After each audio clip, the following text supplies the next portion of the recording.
Hello? Hey, what's it? Hello? Hello? You can ring his bell? You know when he wants something that he finds on his cage and that. Does he? He rings his bell and that, you know.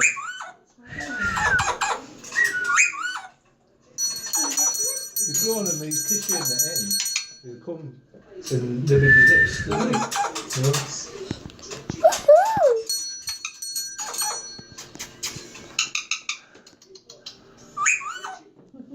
It sounds like saying woo woo.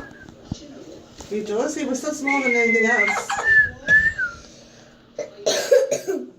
He's more of a family bird, isn't he? He is. And then we were saying that the other day. He's The very thing much is, a you need to family give him a bird. lot of attention. Attention.